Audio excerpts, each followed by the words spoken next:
Good afternoon. Good afternoon, everyone. Welcome to the Joys of Living Great here on the Win-Win Women Television Network. This is where we have joy and we share joy. And once again, it's Thursday afternoon here in the United States at 4 p.m. Eastern, and we are here to share our joy with you.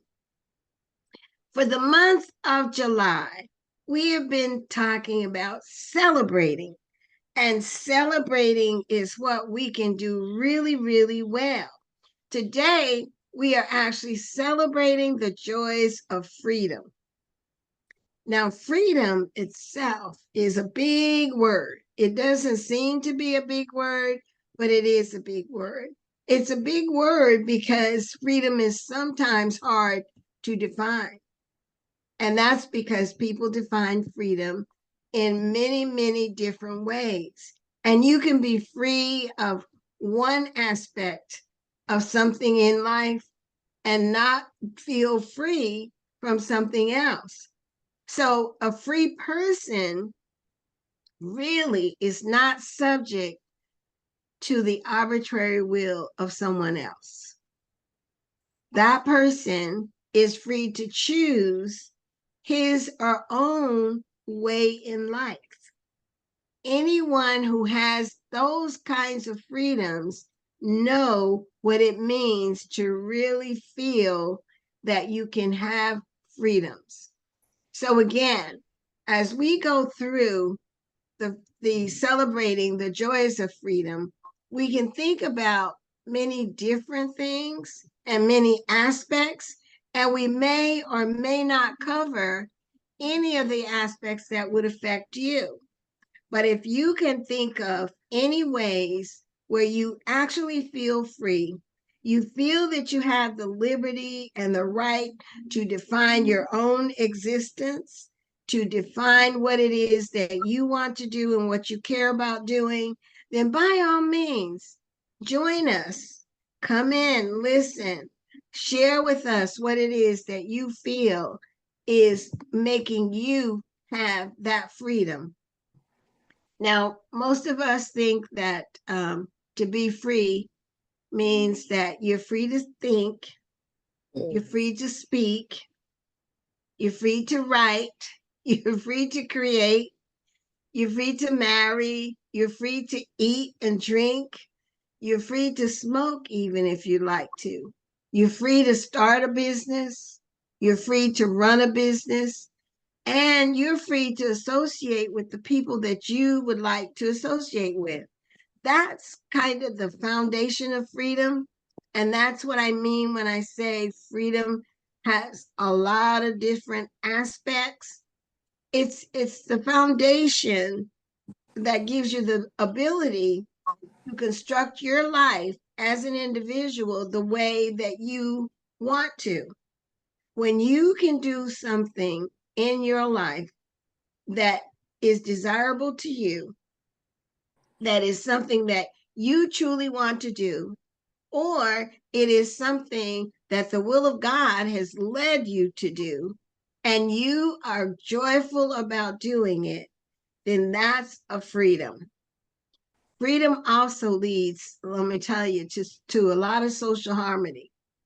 Harmony within yourself, within the struggles that you might have, harmony within your community, harmony within your household, harmony within your community, just harmony within your workplace. Wherever you can find harmony, you will find freedom, because the people that are in harmony are actually free to do, say, act, and feel the way that they specifically want to feel. There are so many aspects to the joys of celebrating freedom, and I don't want to be the one to actually talk about all of them. So I'm going to let the floor go right now and let somebody else talk about it. Well, I like to talk about the freedom from expectations of others. Now, we all have expectations. It's just a normal part of life. When we're born, when our parents, they have expectations for their children. They might say, oh, this one looks like they're going to be a lawyer. This one might be a doctor. Those are expectations. They expect you to follow the rules that they set for the household. Those are good expectations. When you go to school, the educational system expects you to meet the standards of the school so you can advance to the next grade and on so you can graduate. And after that, even when you get a job, your employer has expectations of you. What's expected on the job, what's reasonable, what you're supposed to do. But eventually, we develop our own expectations of people. We expect, like, we get to have a spouse or a significant other, we expect certain things from them. When you have your children, you do expect certain things from them as well. And vice versa. Mom, they expect something from you. When you have your friends, there's an expectation there. But expectations are part of life, but they only become a problem when the weight of the expectations can't be met. Somewhere in between, there's a problem with what's expected of you and what you can do or who you really are. And that's where the problem begins. That's where it's a challenge. And that creates a conflict. So the problem with how the conflict's created is because someone else's expectations of you is their opinion, what they think you should do, what they would like to see you do. You ever seen a family where everybody in the family is a lawyer? Is that really what they wanted to do? Did they even explore what they may have wanted to do? Sometimes you find out later on, they might say, I never wanted to be a lawyer. I did it because my parents expected me to do it. My brother did it. My sister did it. And, they passed the test. They could do the job. But it really wasn't what they want. And they just tried to live up to those expectations of the family.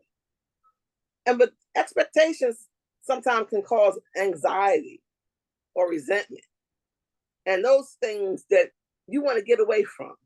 I found that out as I lived a little, that I experienced that.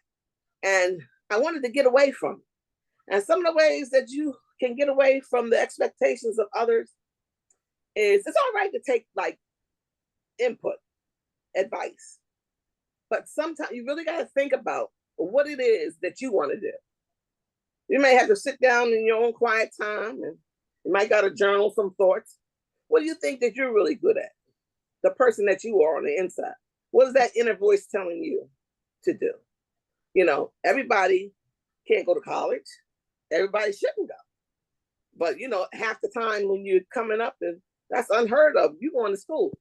That's a hard expectations. And some children go to school and they don't make it out. They don't do well. They don't pass the classes. They don't do well in that environment. Living on your own. There's a lot of responsibility comes with living on campus and the campus life and managing your own, when to eat, when to go to bed, when to study. Sometimes you go to class, sometimes you don't. But that's a hard thing. But so you really have to work it out with these expectations and see what things that you want and not try to live up to someone else's expectation of you, because it is a burden and it could cause a lot of resentment, cause you a lot of stress. We already know about that stress, that it just messes your whole life up. And you got to just really think about what it is that you would like to do in life and stop living for what others want you to do. Really just find your own way, basically. Just find your own way. And that's the freedom. That's the freedom. That is freedom. And that's what you can celebrate when you're truly, truly able to recognize that you have the ability to choose for yourself. And that's what frees you from those expectations of others. you know that I guess it's just a human trait. We all have, other people have expectations of us. And like you said, Katrina, it also means that we have expectations of other people as well. So that street goes both ways. But in order for the individual to experience that true freedom, the individual has to really realize that, yes, that might be an expectation, that might be what my mama want me to do, but this is what I think I feel that I'm led to do, and do that. And we're not always in a position, as you might know, to make those choices. And That's right. I must say, I don't know, Crystal, do you agree with me? Sometimes um, we can't make those choices. So we need a little help in making the choices of what direction we should go. But as individuals, we shouldn't depend entirely upon what others expect. And therefore, we shouldn't put expectations on other people. Well, when in my world that I work in, it's unrealistic expectations. That's what you're setting. Not just in what you want your children to be, something as simple as raising them differently because they're two different people, children. Raise them differently, get to knowing their individual personalities. See, it takes a little bit of work for you to, I'll say, avoid having expectations laid. And then also knowing, wow, why am I driving so hard for this child of mine to be a lawyer? Is there something I missed in my own? You have to examine yourself when you start putting expectations on people, because it's hard and it's not fair. It's just not fair, and it's not realistic. They might not have the social makeup that you do to go out there and intermingle with people and be that attorney or be that spokesperson for the company or a human. You might not be a people person, so maybe that job is not for you. You have to consider, hey, he's really good at art. He's good at drawing. Maybe he wants to do something with that. Anything you do effortlessly. Again, you walking in that freedom when you can just go do something and it's not considered work. How free is that? It's not considered work. I can just, I told Katrina one time, I said, man, I could sing 7 days a week, 24 hours a day, standing on one foot. Be nothing to me, because I love and enjoy it so much. Music, everything about music. It would be no effort for me to go work in that field.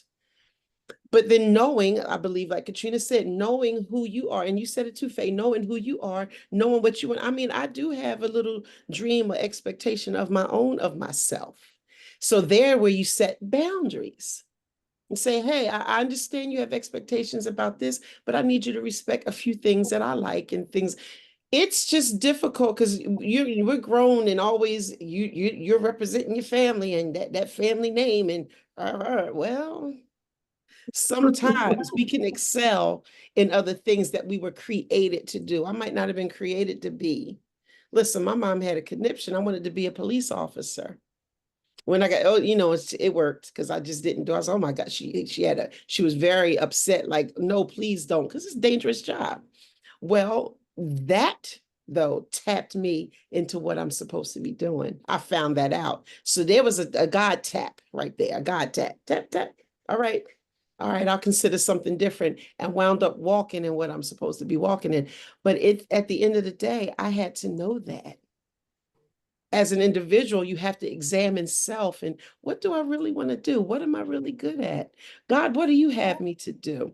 Then the only expectations I have is what the Lord says I'm to do, his will for me. That's my expectation, to please him. I expect to please him, and I'm going to strive to do that every day. The freedom in that, it just lifts so many burdens, and it caused less confusion and things like that. I think somebody said about the stress and anxiety. There is none.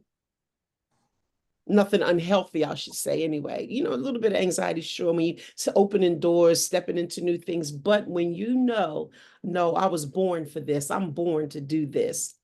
then the stress level's totally different. There's barely any.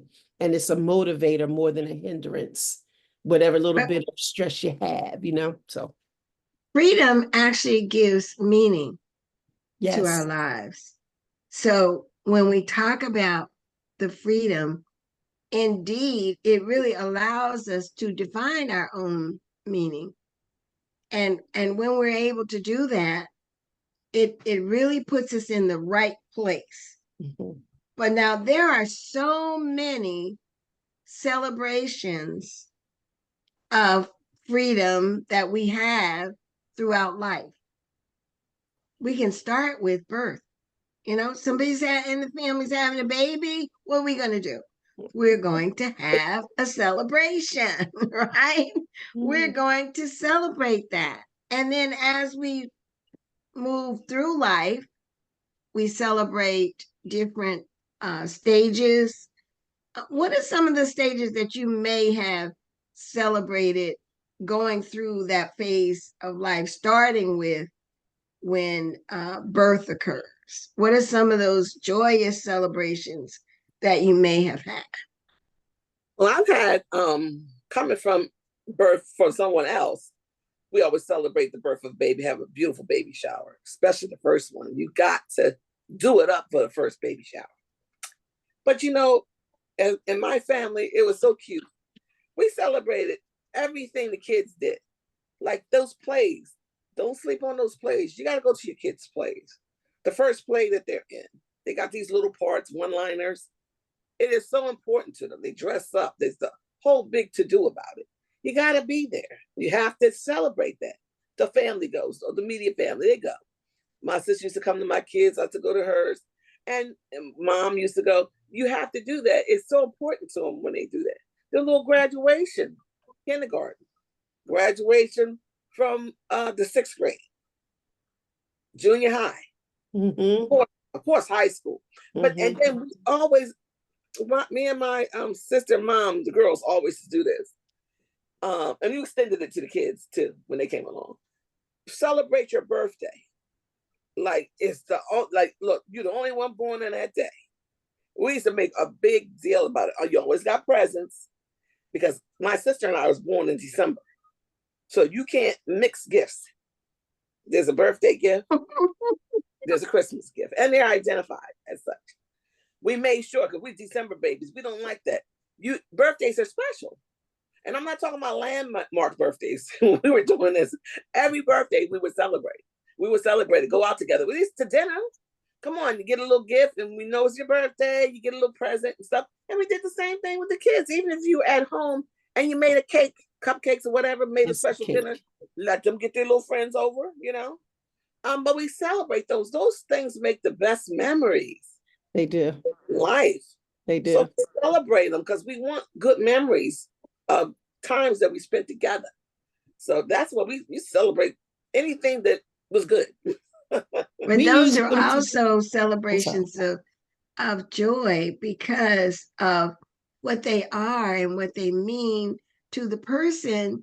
And when you instill those things or you have those family traditions, now each person has the freedom to do what they would like. If they don't want to celebrate the birthdays when they get older, they don't.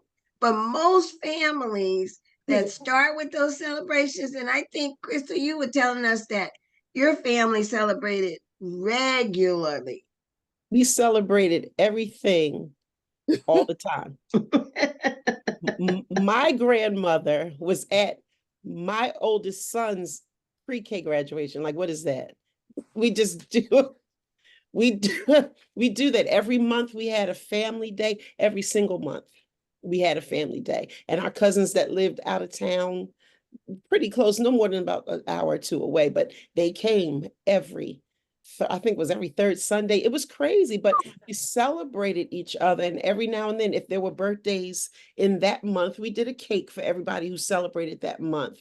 It's just a time, especially the birthdays. I agree with Katrina. That's a special day. Like, that's your own individual day. Mother's Day is for all mothers.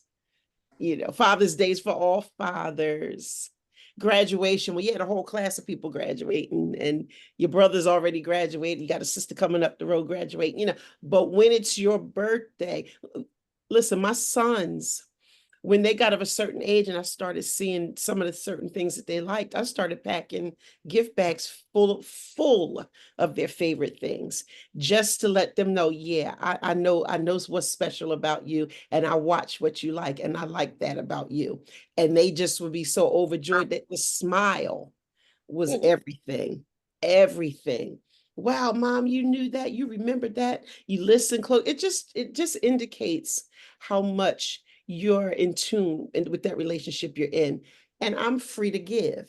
How about that? Free to give. I can give and give because I am a giver. They're free to receive. Free for them. And I love the freedom that is in giving, and how if you realize you're really blessing somebody by giving. And it doesn't take, if you think about it, it really doesn't take much to just give a little something. I'm not saying buy a house and buy the whole, I don't have them kind of coins to buy people them type things. Okay.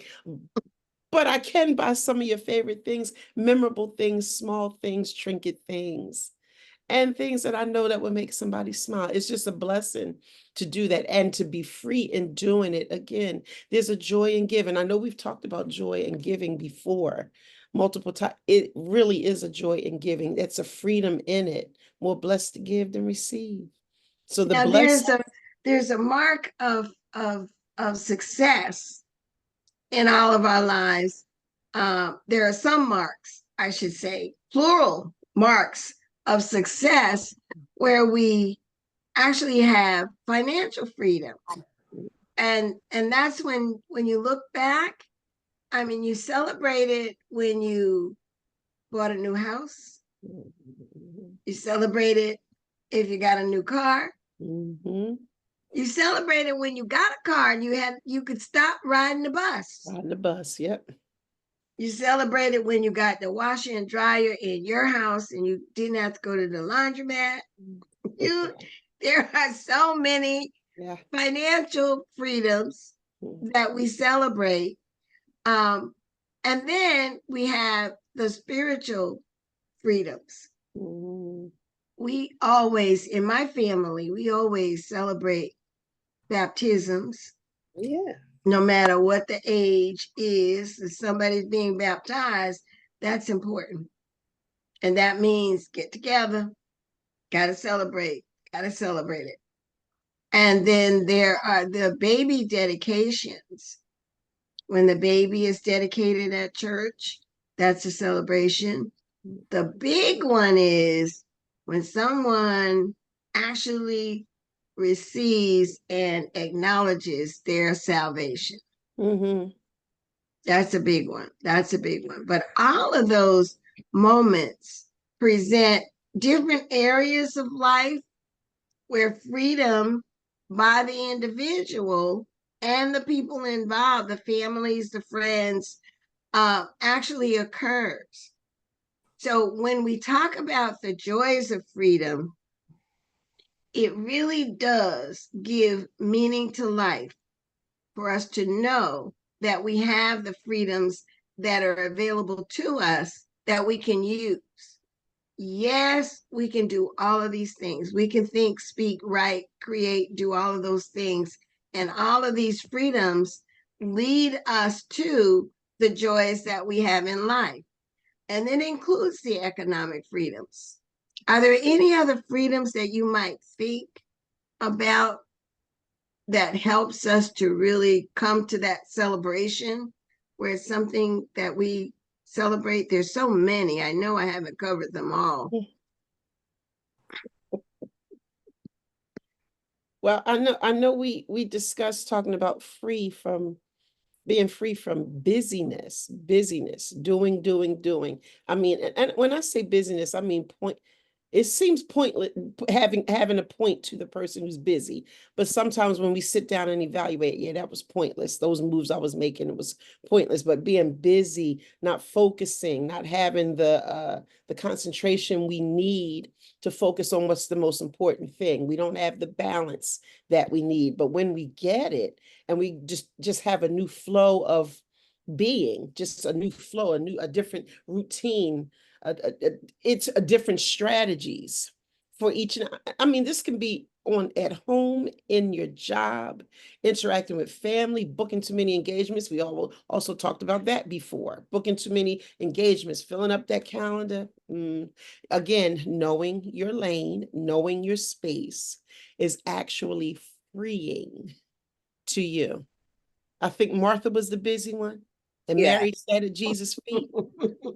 Mary had something here. She had something. She sat down at his feet, like, man, listen, I'm gonna watch the man of God's feet. I want to hear what he's saying. He's dropping nuggets. He's got wisdom pouring forth. Where, Martha got a little tight and said, Jesus, get her to help me. I need help in here. We have guests. I need her to help me. No, she chose the better thing. She know what she's doing. Leave Mary be, Martha. That was a good one. Yeah. Busy, just not fully understanding what the priority is and what the I guess the priority, knowing what the priority is, knowing what the balance is, knowing what's most important in that moment. That's what's key, understanding that, and that comes with a whole lot of living, a whole lot of trials, a whole lot of open doors, mistakes, oops, a whole bunch of oopses. It comes with that, but eventually we learn, okay, let me start my day off asking the Lord what I'm going to start out doing. What am I going to do today, God? And then being led by him as we acknowledge him, then the freedom gets so different. It's just a different type of freedom. We can still basically do what we want, but when you ask God to move it forward for you, it's just a whole different flow that brings a lot of stress off of us. It relieves us so much, takes a lot of weight off of our shoulders, and we get a lot accomplished. How about that? You're right. We can do so much, and time is not going to stop for us. No. So yes, we can be busy and doing this, and it seems that and then at the end of the day, you haven't accomplished very much because that's all you were doing was being busy. But at least when we define the joys of freedom, we can say that the joys of freedom will allow you to actually not be bound by what anyone else says, what anyone else expects, what anyone else thinks, or what anyone else wants you to do. Because then you are truly bound when you can just say to your Heavenly Father, you show me the way and I'm going. You're free to go, as the Southwest Airlines commercial says, you're free to move around the country and without restrictions. And it is such a joy. Thank you so much, ladies. We're going to continue celebrating this month. And we'd like to have you, our audience, to celebrate with us. So next week, we will be celebrating life. Now, that is a big topic, a big one, can cover a lot of things. And I think you will find it interesting. Tune in on Thursday at 4 p.m. Eastern Standard Time to The Joys of Living Great, where we have joy and we give joy here on the Win-Win Women Television Network.